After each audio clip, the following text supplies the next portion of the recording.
Hey guys, welcome to the detailing studio. Today we're going to be talking about foam cannons, foam washing, whatever you want to call it. We got one right here. This is a foam cannon.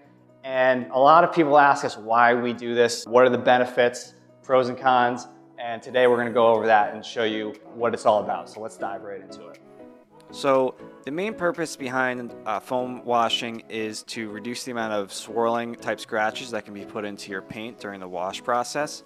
And swirl marks really only occur when dirt or debris is on the surface of your car and is scrubbed in a circular motion, which causes obviously light scratching, thus swirling type scratches.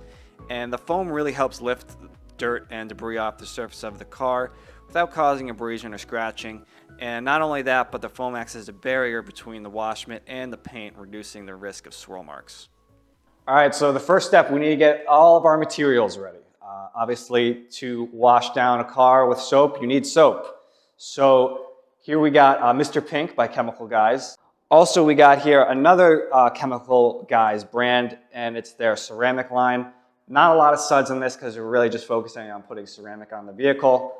However, if you want a more premium version, I would recommend going with Geon's Bathe Plus. What we generally like to use in the field is IGL Eco Clean Wash because it's more of an eco-friendly version of these soaps. And of course, you can't have a foam bath without your foam cannon. Super simple. You can twist to adjust the angle that it's shooting at. It can be a straight line or it could be a fan. And you can adjust the amount of soap. You're going to need a gun, a pressure washer gun to attach the foam cannon to. This is a MTM Hydro. Of course, we got our wash mitt here, and we get these from Clean Garage. It's their own proprietary wash mitt. And we also have their proprietary drying towels.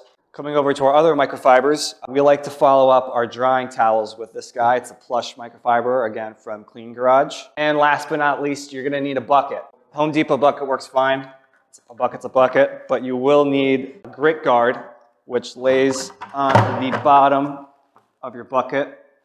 So that way, when you go to wash your mitt, you scrub it down on the grit guard, and any of the dirt and debris will fall down below the guard itself, and it won't reintroduce the dirt back into your wash mitt.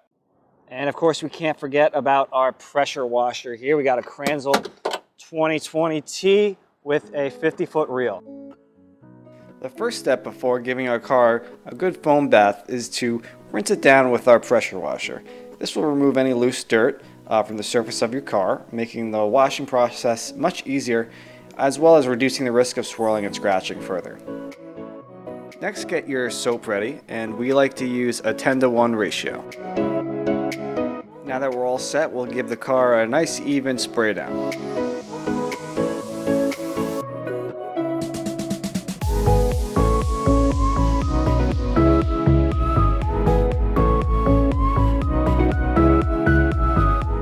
When scrubbing your car down, work your way from top to bottom and avoid using circular motions to further reduce the risk of swirling scratches.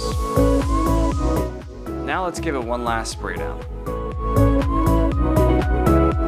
Again, while drying, try and work your way from top to bottom and avoid circular motions.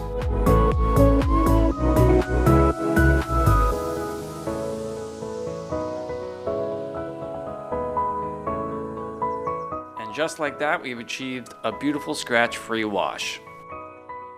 All right, guys, that's it for today. Thanks for watching, and stay tuned for more.